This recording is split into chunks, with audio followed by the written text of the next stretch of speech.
Hello dear students, in this lecture we are going to solve few questions related to thermal expansion and heat transfer which had been asked in previous years.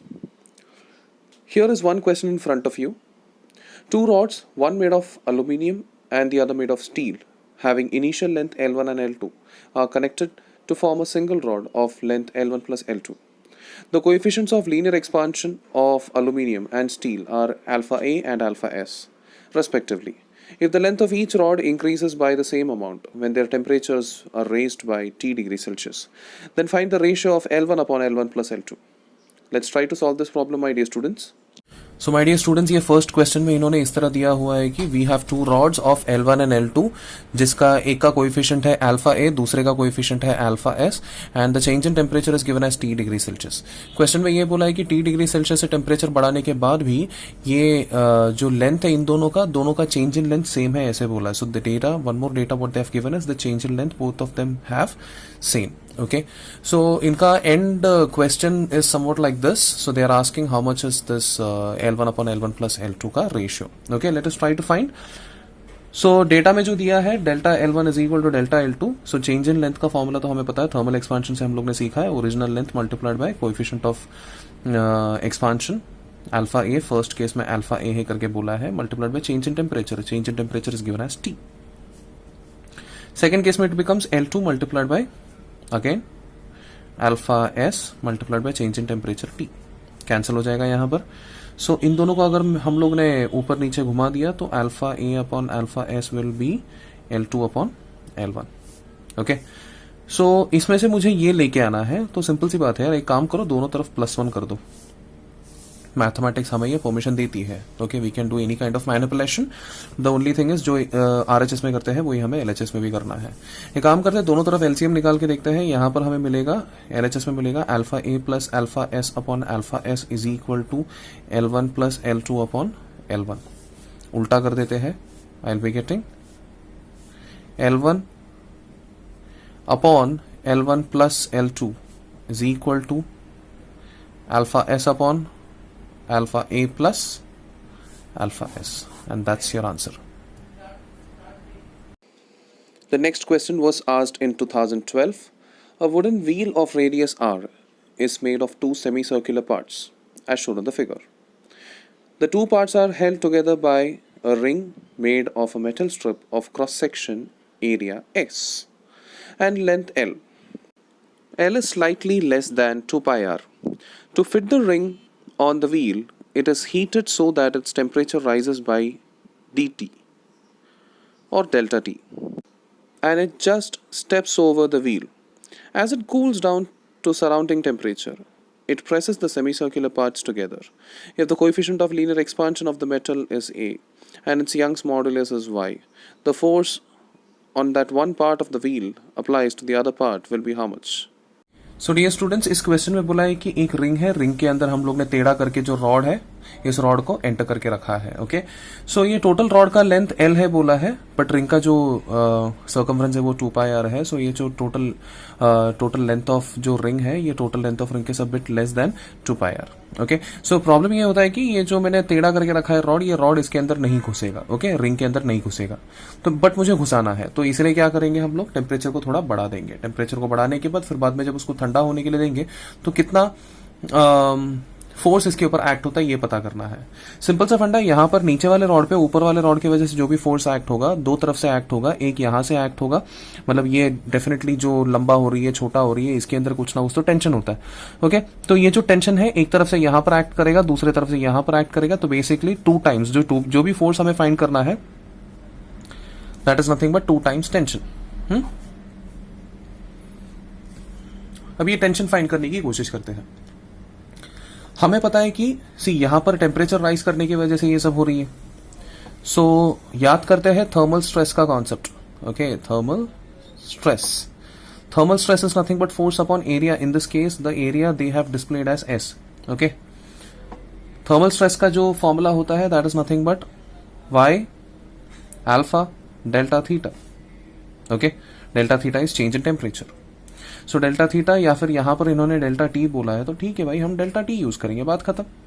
तो बाद में T अगर find करना होगा तो T is equal to Y S alpha delta T substitute कर देंगे, therefore finally हमारा जो फोर्स का एक्सप्रेशन होगा that will be 2 times Y S alpha delta T, and that's your answer. जब क्वेश्चन देखा तो हमें लगा कि यार बहुत कॉम्प्लिकेटेड होगा, लेकिन पता चला यार ये तो बहुत ही सिंपल है। आपको सिर्फ और सिर्फ थर्मल स्ट्रेस का कॉन्सेप्ट याद करना है जो आपने सीखा होगा मैकेनिकल प्रॉपर्टीज ऑफ सॉलिड में या फिर इलास्टिसिटी में। Okay, Let's look into the next question, which was asked on 2016. The ends Q and R of a thin wires PQ and RS are soldered or joined together. Initially, each of the wire has length 1 meter at 10 degrees Celsius. Now, at end P is maintained is at 10 degrees Celsius, while the end S is heated and maintained at 400 degrees Celsius. The system is thermally insulated from its surroundings. If the thermal conductivity of wire PQ is twice that of RS and the coefficient of linear thermal expansion of PQ is 1.2 into 10 raised to minus 5 per Kelvin, the change in length of wire PQ is. so guys in this question they have initially given, जो कि question number 13 है, they have initially given some lengths. Okay, L1 और L2 दोनों का value जो है 1 metre दिया है। दे आर सेइंग कि जो फर्स्ट रॉड है जिसको उन्होंने नाम दिया है PQ, उसको सेकेंड रॉड के साथ कनेक्ट किया है जिसको उन्होंने नाम दिया है RS। Okay, so P and को उन्होंने 10 डिग्री सेल्सियस पे मेंटेन किया है। ये जो लेंस है, ये लेंस जब टोटल रॉड का टेम्परेचर 10 डिग्री सेल्सियस था तब की बात है, बट एज ऑफ नाउ उन्होंने पी एंड को 10 डिग्री सेल्सियस मेंटेन किया है और एस एंड को 400 डिग्री सेल्सियस पर मेंटेन किया है। सो ये जो जंक्शन है इसका कुछ ना कुछ तो टेम्परेचर होगा, मैं उसको हाल फिलहाल टी टेम्परेचर बोल देता हूं। उसके अलावा डेटा में क्या क्या दिया है, दे हैव गिवन कि फर्स्ट मतलब इसका अगर thermal conductivity, coefficient of thermal conductivity respective को मैं K1 और K2 अगर बुलाऊंगा, सो लेट मी कॉल, उन्होंने डेटा में दिया है कि K1 is equal to 2 times K2, ऐसा डेटा में दे दिया है। उसके अलावा उन्होंने अल्फा 1 का वैल्यू दिया है 1.2 into 10 raise to minus 5 kelvin inverse, ऐसे भी दिया हुआ है। अभी उनका सवाल बेसिकली बहुत ही सिंपल है, first rod that is PQ rod का चेंज इन लेंथ कितना है, डेल्टा L1 का चेंज इन लेंथ कितना है, इन्होंने ये पूछा है। अब ये क्वेश्चन थोड़ा सा ट्रिकी है बिकॉज उन्होंने चेंज इन लेंथ पूछा है। अगर throughout the rod same temperature maintain करते तो चेंज इन लेंथ का फॉर्मुला बहुत ही सिंपल होता था, because change in length is equal to original length multiplied by alpha multiplied by change in temperature. But since the temperature is varying, as you can see temperature continuously increase होने वाली है, so change in length का भी factor जो है ना थोड़ा tricky होगा। तो एक काम करते हैं, हम लोग उस तरफ बढ़ेंगे चेंज इन लेंथ फाइंड करने की तरफ, बट उसके पहले हमें इतना तो पता होना चाहिए ना, सिंस K1 इसका और K2 इसका अलग अलग है, हम एक काम करेंगे, ये जॉइंट का टेम्परेचर निकालेंगे, दूसरे रॉड को भूल जाएंगे और ये रॉड को स्पेशली कंसिडर करके उसके आगे सोचते हैं कि उसके साथ कैसे डील करना है। ओके, अब यहां पर टी का टेम्परेचर कैसे फाइंड करेंगे, बहुत ही सिंपल सा funda. See there is a change in temperature जिस वजह से हीट का फ्लो होगा, यहां से जो भी हीट आती होगी इसको मैं H2 बुलाता हूं, सेम हीट यहां से भी फ्लो होगा H1। So in short H1 is equal to H2। Okay, heat current का जो फ्लो होता है that is basically change in temperature upon resistance.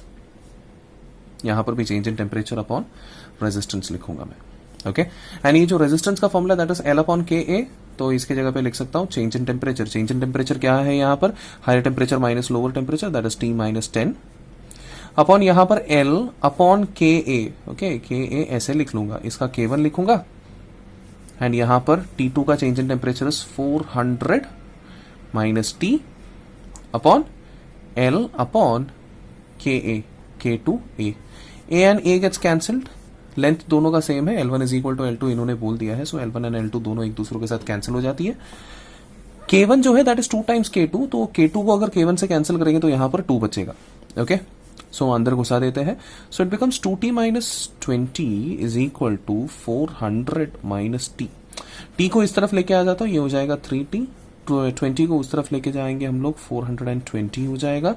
So T का वैल्यू हो जाएगा 140 degree Celsius. Now this joint is having the temperature of 140 degree Celsius. Okay, चलो ये हमने निकाल दिया। अब आगे कैसे बढ़ेंगे देखते हैं। अब आगे हमें क्या करना है, ये पर्टिकुलर रॉड जो है ना, ये पर्टिकुलर रॉड को अकेले को यहां पर कंसिडर करना पड़ेगा, उसके आगे उसको लेके जाना पड़ेगा। देखते हैं कैसे लेके जाएंगे। अब ये रॉड को अकेले को लेके रखता हूं यहां पर, हियर इज द रॉड। इस तरफ 10 डिग्री सेल्सियस का टेम्परेचर है, इस तरफ 140 डिग्री सेल्सियस का टेम्परेचर। अब सीधी सी बात है, टेम्परेचर यहां पर कंटिन्यूसली बढ़ रही है। अब रैंडमली अगर एक रैंडमली कोई भी एक पॉइंट कंसिडर करता हूं, चलो ये एक पॉइंट है, ओके इसका जो डिस्टेंस यहां से है, ये डिस्टेंस को चलो मैं x डिस्टेंस मान लेता हूं। एट दिस पॉइंट इसका temperature, let me call this temperature है स्मॉल टी, ओके तो स्मॉल टी का वैल्यू कैसे डिटरमाइन करेंगे? अरे बहुत ही सिंपल सा फंडा है, टेम्परेचर ग्रेडियंट याद कीजिए। टेम्परेचर ग्रेडियंट क्या होता है? Basically temperature difference upon position difference का जो रेशियो होता है थ्रू आउट क्या होता है? कांस्टेंट होता है। तो यहां पर टोटल टेम्परेचर डिफरेंस कितना होता है? 140 माइनस 10 अपॉन टोटल लेंथ तो 1 मीटर होती है कि नहीं? This is P and this is Q, right? So 1 metre is equal to इन दोनों के बीच का जो टेम्परेचर डिफरेंस है that will be T minus 10 upon इन दोनों के बीच का जो डिस्टेंस है that is x, okay so इसमें से मुझे साफ साफ मिल जाता है T माइनस 10 जो है that is equal to 130x। ये टेम्परेचर डिफरेंस का एक फैक्टर मैंने निकाल के रख दिया है। अब इसको मैं क्यों यूज करने वाला हूं मैं आपको बताता हूं। कंसिडर करता हूं ये रॉड वापस, ओके ये जो रॉड अभी हम लोग ने देखा इस रॉड को मैं वापस कंसिडर करता हूं नीचे। सो चलो ये रहा, ये रॉड मैंने वापस कंसिडर कर लिया, ये रहा 10 डिग्री सेल्सियस, ये रहा 140 डिग्री सेल्सियस, बीच में एक स्पॉट पकड़ लिया जिसका डिस्टेंस है x। इधर से थोड़ा आगे एक और एक स्पॉट पकड़ रहा हूं जो कितने डिस्टेंस पर होगा? dx के डिस्टेंस पर होगा। अब सीधी सी बात है, रॉड का हर एक पोर्शन जो है एलोंगेट हो रही है। This dx is original length, okay please keep this thing in mind, original length it is. अब ये ओरिजिनल लेंथ पे भी कुछ ना कुछ तो चेंज इन लेंथ होता होगा ना। अब वो चेंज इन लेंथ को कैसे हम लोग निकालेंगे? So the change in length का जनरल फॉर्मूला क्या है? Change in length is equal to original length multiplied by alpha multiplied by change in temperature, है ना। तो ये टोटल चेंज इन लेंथ जो होगा that will B integration of छोटे एलिमेंट का चेंज इन लेंथ, ये तो आपको पता है। सो लेट मी से यहां से लेकर यहां तक, यहां पर कोई एलोंगेशन नहीं है, यहां तक पहुंचते पहुंचते टोटल एलोंगेशन जो है ना उसको मैं चलो डेल्टा एल मान लेता हूं।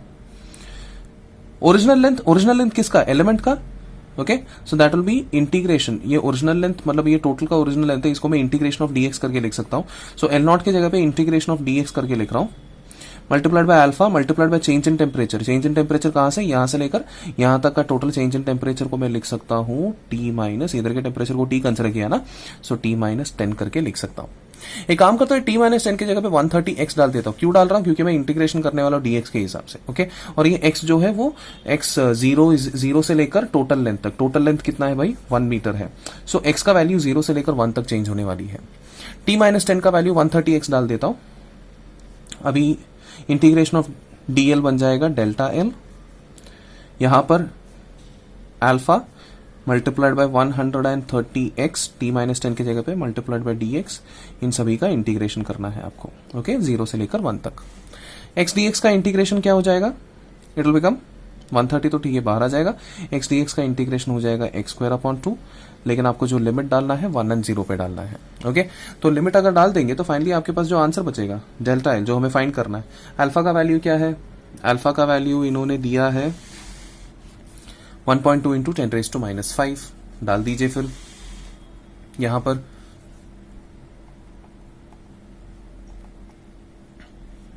Multiplied by 130 divided by 2। अगर आप इसको सॉल्व करेंगे, सॉल्व करने के बाद फाइनली आपको जो आंसर मिलेगा दैट विल बी, मैं डायरेक्टली आंसर लिख रहा हूं 0.78 मिलीमीटर। मैंने ऑलरेडी कैलकुलेट करके साइड में रख लिया था, तो आप चाहिए तो आप वापस कैलकुलेट करके देख सकते हैं। कैलकुलेट करने के बाद आपको यही आंसर मिलने वाला है। सो क्वेश्चन उनका यही था कि जो PQ सेगमेंट है, PQ रॉड जो है, PQ रॉड का चेंज इन लेंथ कितना है? तो चेंज इन लेंथ ये रहा, हमने फाइंड किया। तो कैसे फाइंड किया? एक छोटा सा रिकैप देता हूं, it's a different problem. Original length वगैरह दिया है तो हम लोग ने हीट ट्रांसफर का लॉजिक यूज करके बीच का टेम्परेचर फाइंड किया। टेम्परेचर फाइंड करने के बाद दूसरे रॉड को हटा दिया, फिर ये रॉड को अकेले को कंसिडर किया, उसके अंदर टेम्परेचर कैसे प्रोसीड हो रही है उसका एक एक्सप्रेशन निकाल दिया। देन बाद में एलोंगेशन निकालने के लिए हम लोग ने छोटा सा एक एलिमेंट कंसिडर किया, फिर उसको इंटीग्रेट किया। ऐसे क्यों करना पड़ा? क्योंकि टेम्परेचर कंटिन्यूसली चेंज हो रही है। कांस्टेंट टेम्परेचर होता तो डायरेक्टली फॉर्मूला यूज करते थे, टेम्परेचर कंटिन्यूसली चेंज होने की वजह से हम लोग को ऐसा एक कॉम्प्लिकेटेड एग्जाम्पल यूज करना पड़ा, मतलब इंटीग्रेशन करना पड़ा। Okay, I request you guys to please pause the video and take a screenshot of the above screen. अब नीचे वाले सेक्शन का भी स्क्रीनशॉट ले लीजिए और ये सबको अच्छे से नोट डाउन कीजिएगा, समझ के नोट डाउन कीजिएगा।